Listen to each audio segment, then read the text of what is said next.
হজযাত্রীদের সেবা সহজীকরণের জন্য তৈরি মোবাইল অ্যাপ লাব্বাইক উদ্বোধন করে প্রধান উপদেষ্টা প্রফেসর মোহাম্মদ ইউনূস বলেছেন, হজযাত্রীরা যাতে নির্বিঘ্নে ধর্মকর্ম পালন করতে পারে সেজন্য এই অ্যাপ বিরাট ভূমিকা রাখবে। বিকেলে রাষ্ট্রীয় অতিথি ভবন যমুনায় সরকারি ব্যবস্থাপনায় প্রথমবারের মতো তৈরি অ্যাপটি উদ্বোধন করে হজযাত্রীদের এই অ্যাপ ব্যবহারের আহ্বান জানান প্রধান উপদেষ্টা। চলতি বছর পবিত্র হজব্রত পালনের শুরু থেকে হজযাত্রীরা এই অ্যাপ ব্যবহার করতে পারলেও আগামী বছর থেকে যেন মানুষ হজে যাওয়ার চিন্তাভাবনার পর্যায় থেকেই এই অ্যাপ ব্যবহার করে হজযাত্রাকে সহজ করতে পারে সে লক্ষ্যে কাজ করতে সংশ্লিষ্ট মন্ত্রণালয় ও বিভাগকে নির্দেশনা দেন প্রধান উপদেষ্টা।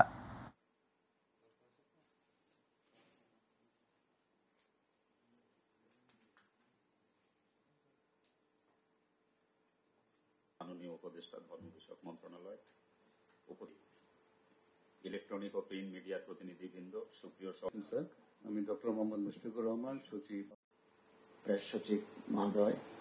আমার কথোপকথনের যদি রেকর্ড থাকে সেগুলো জেনে আরো তার স্মরণীয় জিনিস যদি কিছু থাকে সেগুলো এক জায়গাতে একত্র করবো, যাতে করে তার একটা অ্যালবাম তৈরি হয়ে যায়, যাতে সে বাকি দিনগুলোতে মাঝে মাঝে এই অংশটা দিয়ে সে তৃপ্তি পাবে যে আমি কাজটা করে এসেছি। এবং সবার সহযোগিতার কারণে এটা খুব উপভোগ্য একটা সফর হয়েছে এবং আমি ধর্মকর্মগুলো সঠিকভাবে করতে পেরেছি এদের সহযোগিতার কারণে। এই কথাটা যেন সে কৃতজ্ঞতার সঙ্গে স্মরণ করতে পারে। এটি হলো আমাদের 2025 সালের হজ ফ্লাইটের আনুষ্ঠানিক উদ্বোধন করেছেন ধর্ম উপদেষ্টা ডক্টর আফম খালিদ হোসেন। সন্ধ্যায় রাজধানীর আশকোনা হজ ক্যাম্পে আয়োজিত এক অনুষ্ঠানে প্রধান অতিথি হিসেবে তিনি এই কার্যক্রমের উদ্বোধন করেন। উদ্বোধনী অনুষ্ঠানে ডক্টর খালিদ হোসেন হজযাত্রীদের সৌদি আরবের আইন কানুন মেনে চলার পরামর্শ দেন এবং দেশ ও জাতির মর্যাদা রক্ষায় সতর্ক থাকার আহ্বান জানান। তিনি বলেন, হজযাত্রীরা যাতে যৌক্তিক খরচে সুষ্ঠুভাবে হজ পালন করতে পারেন সেজন্য সরকার নিরলসভাবে কাজ করে যাচ্ছে। অনুষ্ঠানে বেসামরিক বিমান উপদেষ্টা শেখ বশির উদ্দিন, হাব মহাসচিব ফরিদ আহমেদ মজুমদার, হাব সভাপতি গোলাম সারওয়ার সহ মন্ত্রণালয়ের শীর্ষ কর্মকর্তারা বক্তব্য রাখেন। এদিকে সোমবার দিবাগত রাত 2:15 বাংলাদেশের প্রথম হজ ফ্লাইট হযরত শাহজালাল আন্তর্জাতিক বিমানবন্দর থেকে সৌদি আরবের জেদ্দার উদ্দেশ্যে যাত্রা করবে। সৌদি আরবের জাতীয় ক্যারিয়ার সাউদিয়ার মাধ্যমে এবছরের হজ ফ্লাইট কার্যক্রম শুরু হচ্ছে। প্রথম ফ্লাইটে 398 জন হজযাত্রী সৌদি আরব গমন করবেন। হজ ফ্লাইট চলবে আগামী 31 মে পর্যন্ত। আপনাদের যাত্রা বরকতময় করেন, আল্লাহ আপনাদের সকল দোয়া কবুল করেন। আপনাদের কাছে আমি দেশের প্রধান উপদেষ্টার জন্য দোয়া কামনা করছি, দেশের জন্য দোয়া কামনা করছি।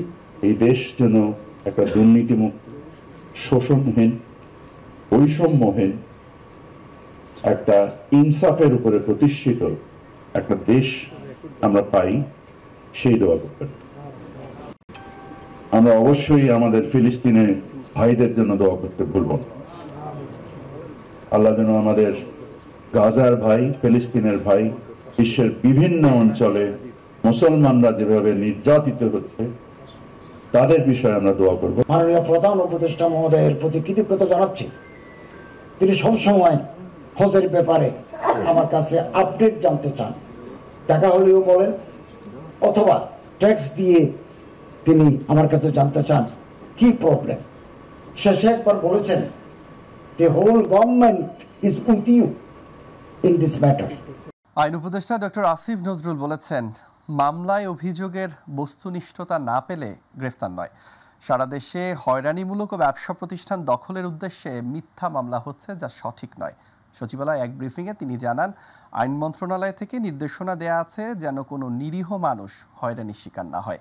এ সময় ইশরাক হোসেনকে মেয়র হিসেবে গ্যাজেট প্রকাশ প্রসঙ্গে তিনি বলেন, নির্বাচন কমিশন মন্ত্রণালয়ের মতামত ছাড়াই গ্যাজেট প্রকাশ করেছে। আরও জানাচ্ছেন রাকিব হাসান। জাতীয় আইনগত সহায়তা দিবস উপলক্ষে রাজধানীর ওসমানী স্মৃতি মিলনায়তনে আয়োজিত অনুষ্ঠানে মামলার জট কমাতে জাতীয় আইনগত সহায়তা প্রদান সংস্থার কার্যপরিধি বাড়ানোর পরামর্শ দেন আইন উপদেষ্টা ডক্টর আসিফ নজরুল। আমাদের কিছু কিছু মামলা আছে, যেমন family matters, negotiable instrument act, compoundable criminal offences, ছোট ছোট, খুব ছোট ছোট, ওটার নামই তো কম্পাউন্ডেবল। এগুলি যদি আমরা বলি ম্যান্ডেটরিলি, বাধ্যতামূলকভাবে প্রথমে যেতে হবে লিগ্যাল এইড অর্গানাইজেশন, সরকারি লিগ্যাল এইড অর্গানাইজেশন যেতে হবে। অনুষ্ঠান শেষে সাংবাদিকদের প্রশ্নের জবাবে তিনি জানান, ইশরাক হোসেনকে মেয়র ঘোষণা করতে গেজেট নোটিফিকেশনের জন্য নির্বাচন কমিশন আইন মন্ত্রণালয়ের মতামতের জন্য অপেক্ষা করেননি। ওনারা সাংবিধানিক প্রতিষ্ঠান, ওনাদের সিদ্ধান্ত ওনাদেরই নেওয়ার কথা। আমাদের কাছে যখন মতামতের জন্য পাঠিয়েছিলেন তখন আমরা সংশ্লিষ্ট আইন কর্মকর্তাদের সাথে কথা বলেছিলাম। তো ইশরাক সাহেব বোধহয় আপনার পরে প্লেন পরিবর্তন করেছিলেন, সেই জন্য আমরা একটু দ্বিধান্বিত ছিলাম যে এটা আসলে গেজেট নোটিফিকেশন হবে নাকি এটাকে আপিল করতে হবে, এটা নিয়ে আমরা একটু দ্বিধান্বিত ছিলাম। নির্বাচন কমিশন আমাদের মতামতের জন্য অপেক্ষা করেন নাই, ওনারা নিজেরা গেজেট নোটিফিকেশন করেছেন। এটা ছাড়া আমার আর কিছু বলেন। মাগুরার আলোচিত শিশু আসিয়া ধর্ষণ ও হত্যা মামলার রায় দ্রুতই হবে বলেও জানান তিনি। আসিয়া হত্যা মামলা লাস্ট যেটা আপনার গত বুধবার এটা আপনার বিচার কাজ শুরু হয়েছে, কারণ এটা চার্জশিট পেতে একটু দেরি হয়েছিল। এই সপ্তাহে হয়তো ষষ্ঠ কার্য দিবস হবে, আগামী রোববার হবে এটা সপ্তম কার্য দিবস। তা আমি একটা আশাবাদ ব্যক্ত করেছিলাম সপ্তম কার্য দিবসের মধ্যে হবে, আমার একটা আশাবাদ ছিল। আমরা নিম্ন আদালতে জানি এটা সর্বোচ্চ গুরুত্ব দিয়ে এই মামলার বিচার করা হচ্ছে। আমার মনে হয় না তেমন একটা ব্যত্যয় হবে, আমরা খুব দ্রুত ইনশাআল্লাহ রায় পাবো। মেজর সিনহা ও নারায়ণগঞ্জের আলোচিত 7 মার্ডার মামলার অগ্রগতি নিয়ে আইন উপদেষ্টা বলেন, বর্তমান সরকারের অধীনে বিচার বিভাগ সম্পূর্ণ স্বাধীন। আপনার উচ্চ আদালতের উপর আমাদের তো হস্তক্ষেপের কোনো স্কোপই নাই। এখন আমরা আগের সরকার যে ছিল সেটা তো একটা ফ্যাসিস্ট গভর্নমেন্ট ছিল, তারা তো কোনো নিয়ম নীতি মানত না, তারা চিফ জাস্টিসকে পর্যন্ত মানে কি বলবো গলা ধাক্কা দিয়ে দেশ দিয়ে বের করে দিয়েছে। আমরা তো সেটা সরকার না, ঠিক না? আমরা উচ্চ আদালতের স্বাধীনতার প্রতি অত্যন্ত শ্রদ্ধাশীল।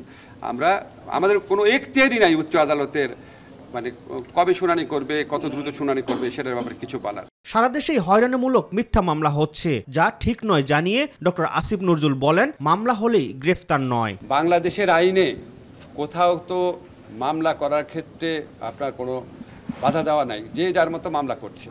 এবং এখানে অনেক হয়রানিমূলক মামলা হচ্ছে, বিদ্বেষমূলক মামলা হচ্ছে, অন্যের জায়গা জমি দখল, ব্যবসা দখল করার জন্য মামলা হচ্ছে। এগুলো অত্যন্ত আনফরচুনেট, অত্যন্ত পরিতাপের বিষয়। রাকিব হাসান, মাইটিভি, ঢাকা। নিরীহ কাউকে যেন গ্রেফতার বা হয়রানি করা না হয় সেই নির্দেশনা পুলিশের সব স্তরে দেয়া হয়েছে বলে জানিয়েছেন পুলিশের মহাপরিদর্শক বাহারুল আলম। তিনি বলেছেন, মামলা হলেই গ্রেফতার করা যাবে না, তদন্তে যার বিরুদ্ধে দায়ভার পাওয়া যাবে তার বিরুদ্ধে ব্যবস্থা নেওয়া হবে। বিকেলে রাজধানীর ফরেন সার্ভিস একাডেমিতে এক সংবাদ সম্মেলনে কথা বলেন পুলিশ প্রধান। পুলিশ সপ্তাহ উপলক্ষে এই সংবাদ সম্মেলনের আয়োজন করা হয়। সংবাদ সম্মেলনে মামলা দিয়ে নিরীহ মানুষকে হয়রানির বিষয়ে এক প্রশ্নের জবাবে আইজিপি বলেন, আগস্টের পর দেখা গেছে অপরাধ হয়তো করেছেন 5 জন কি 10 জন, কিন্তু অসৎ উদ্দেশ্য অর্থ আদায়ের জন্য কাউকে হয়রানি করার জন্য ভয় দেখিয়ে 300 লোকের নামে মামলা দেয়া হয়েছে বা হচ্ছে।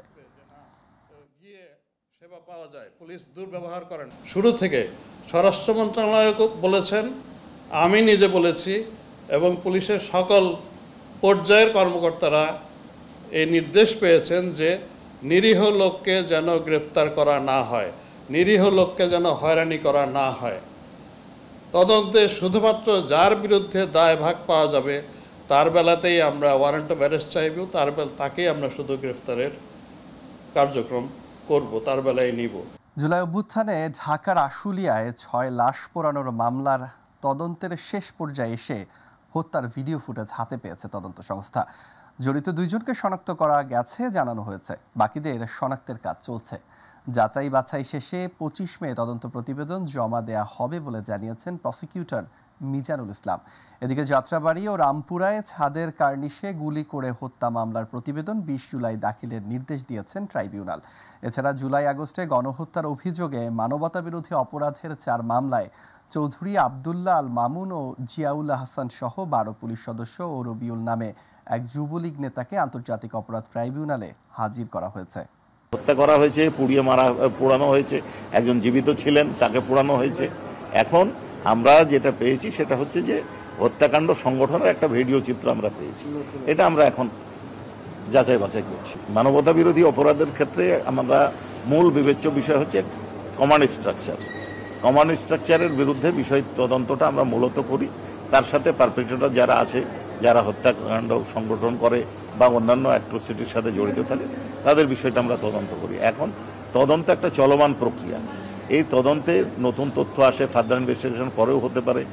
এখন কোনো তথ্য যদি আমাদের সামনে আসে নতুনভাবে, সেই তথ্য ইগনোর করে তো আমরা তদন্ত রিপোর্ট দাখিল করতে পারবো, এবং এইখানে হয়তো 10 দিন বা 5 দিন বা 1 মাস সময় একটু বেশি লাগতেই পারে।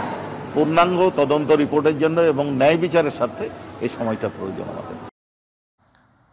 নারায়ণগঞ্জে বৈষম্য বিরোধী আন্দোলন চলাকালে হত্যা মামলায় সাবেক আইনমন্ত্রী আনিসুল হকের 4 দিনের রিমান্ড মঞ্জুর করেছেন আদালত। দুপুরে Narayanganj senior judicial magistrate Mainuddin কাদিরের কোর্টে রাষ্ট্রপক্ষ 7 দিনের রিমান্ড চাইলে আদালত 4 দিনের রিমান্ড মঞ্জুর করে। এ সময় আদালত প্রাঙ্গণে থাকা বিএনপিপন্থী আইনজীবীরা আনিসুল হকের ফাঁসির দাবিতে স্লোগান দেন। কিছু আইনজীবী সাবেক আইনমন্ত্রীকে শারীরিকভাবে হেনস্থা করেন। প্রধান উপদেষ্টা ডক্টর মোহাম্মদ ইউনূস বলেছেন, চলতি মাসের শেষে কিংবা মে মাসের শুরুতে জুলাই আন্দোলনে গণহত্যা চালানোর অভিযোগে বিচার শুরু হবে। কাতার ভিত্তিক গণমাধ্যম আল জাজিরাকে দেয়া সাক্ষাৎকারে তিনি কথা জানান। ডক্টর ইউনূস জানান, দেশের রাজনৈতিক দলগুলো সংক্ষিপ্ত সংস্কার নিয়ে একমত হলে জাতীয় নির্বাচন ডিসেম্বরেই হতে পারে, তবে বৃহৎ সংস্কার চাইলে নির্বাচন আগামী বছরের জুনে অনুষ্ঠিত হবে। আতিকুর রহমান তিতাসের রিপোর্টে বিস্তারিত। গত 5 আগস্ট ছাত্র জনতার গণ অভ্যুত্থানে পতন ঘটে আওয়ামী লীগ সরকারের 16 বছরের স্বৈরাচারী শাসনের। বাংলাদেশ ত্যাগ করে ভারতে পালিয়ে যান শেখ হাসিনা।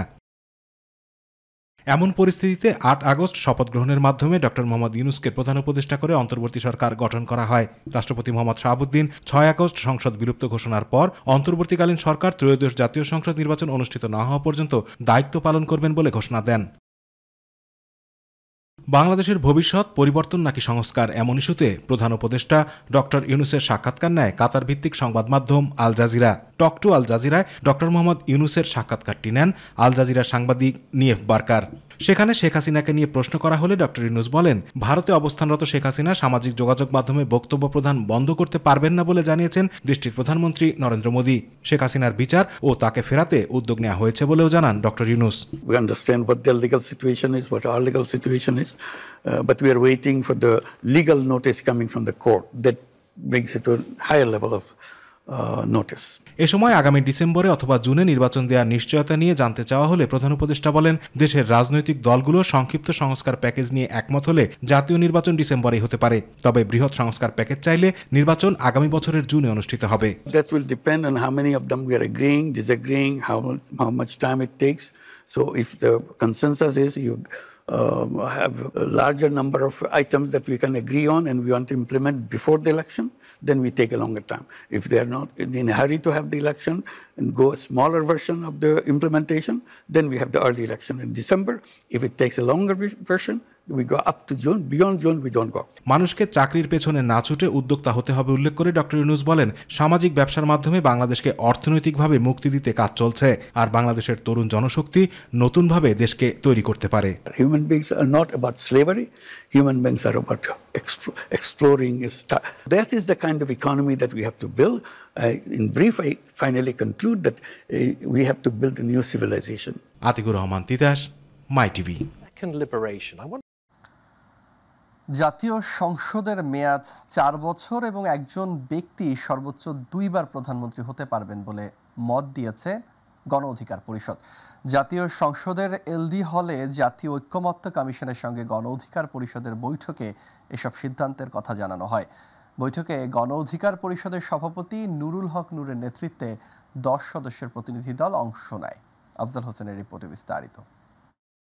এক অর্থে 53 বছর ধরে বাংলাদেশের মানুষ যে গণতান্ত্রিক আকাঙ্ক্ষাকে ধারণ করেছে, সেই আকাঙ্ক্ষাকে যেন বাস্তবায়ন করা যায়, তার পথ উন্মুক্ত করা যায়, যেন আমরা সকলে মিলে সম্মিলিতভাবে একটি গণতান্ত্রিক রাষ্ট্র প্রতিষ্ঠা করতে পারি, তারই অংশ হিসেবে এই আলোচনা।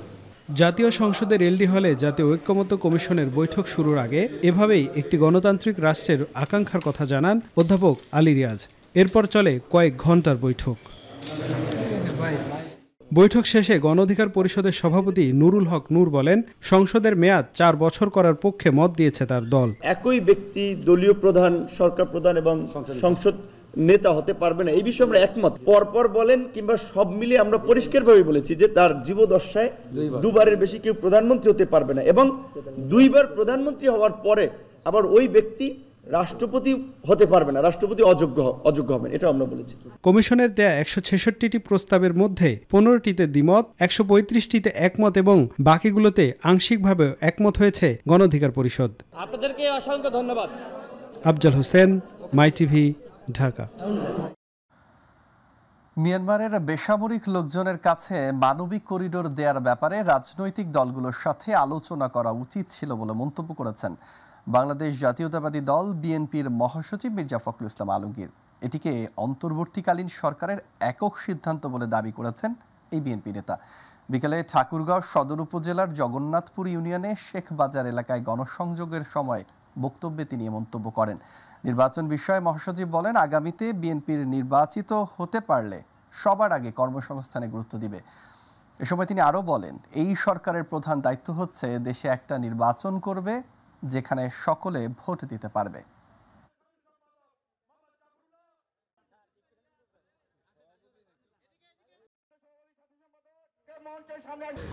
এই সরকারের প্রধান দায়িত্ব হচ্ছে যেখানে একটা নির্বাচন করবে, যে নির্বাচনে সবাই ভোট দিতে পারবে।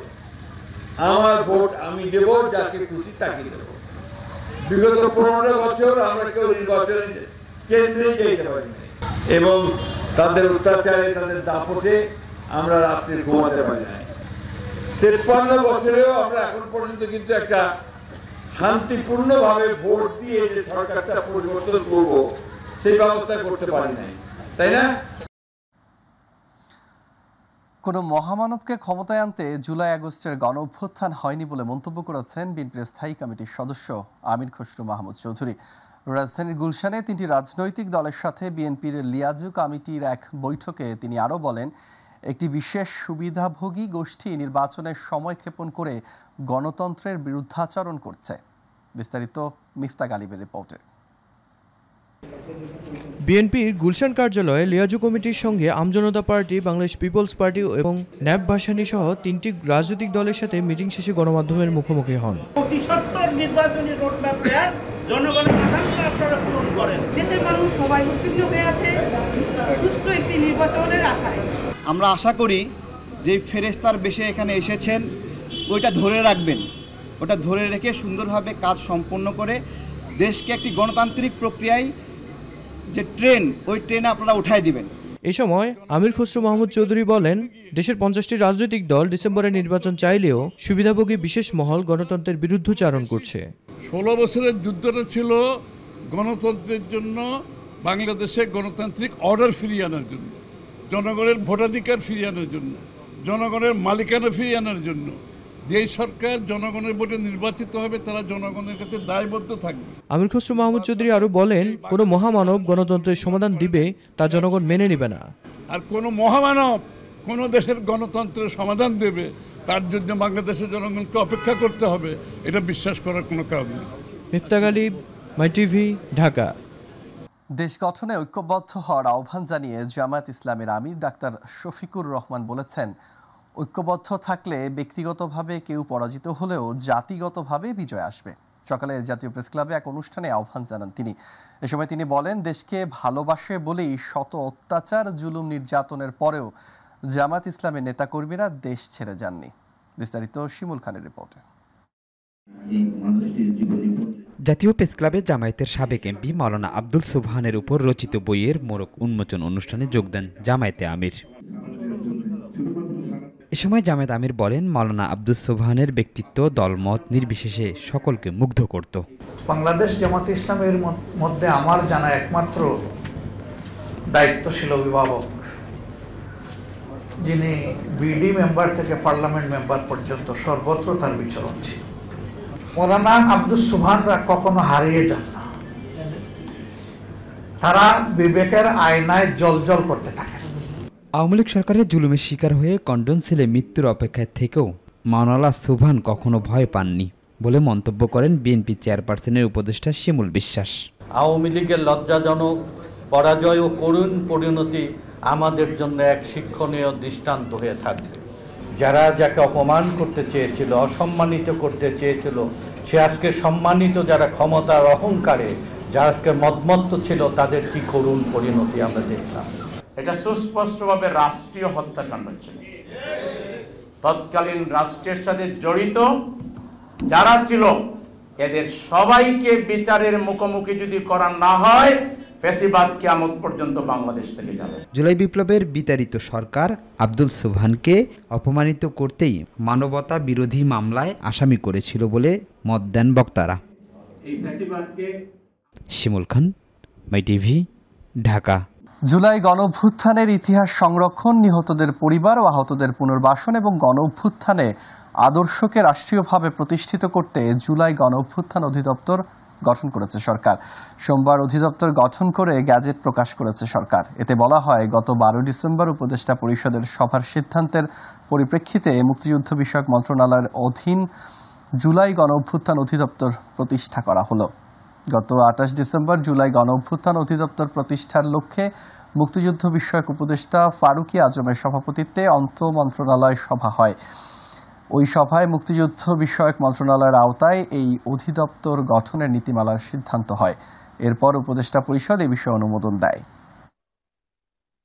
অভিনেতা ইরেশ জাকের জুলাই আগস্টের আন্দোলনের পক্ষে জড়িত ছিলেন বলে জানিয়েছেন সংস্কৃতি বিষয়ক উপদেষ্টা Mostafa Sarwar Farooki.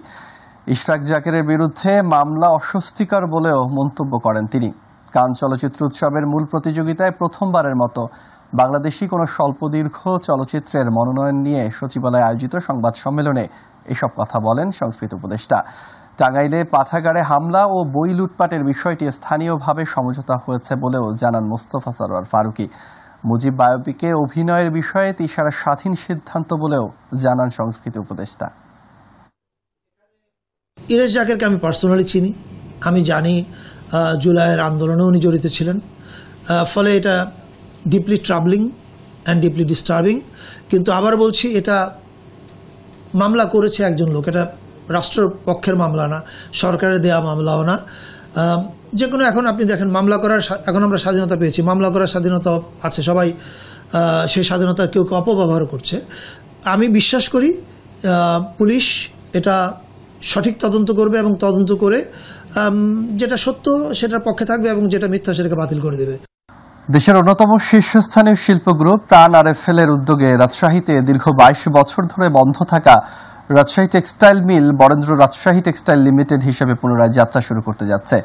Bangladesh textile mill corporation BTMC এর সঙ্গে প্রাইভেট পাবলিক পার্টনারশিপ পিপিপির আওতায় এই মিলটি চালু করতে যাচ্ছে প্রাণ আরএফএল।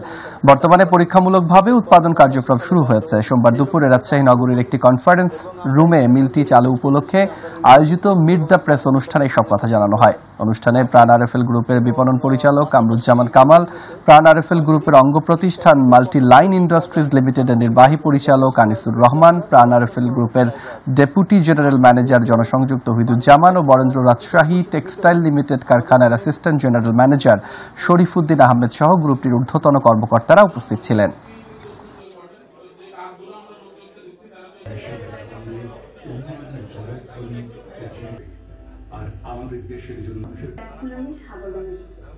আমার বাচ্চাদের ভবিষ্যতে স্কুল বন্ধ করা লাগবে না। অংশ হতে পেরে আমরা গর্বিত। রাজশাহী অঞ্চলে কিন্তু ওই ধরনের ইন্ডাস্ট্রি নাই। গভর্নমেন্টের বিভিন্ন ইন্ডাস্ট্রি করছিল, রেশম বোর্ড, এইটা board, jute mill, sugar mill, কোনোটাই এখন চলে না। আমরা আসছি এগুলো নিয়ে যাতে এমপ্লয়মেন্ট সৃষ্টি হয় এবং আপনাদেরই ভাই ব্রাদার, আপনাদেরই আত্মীয় স্বজনরা কাজ করবে।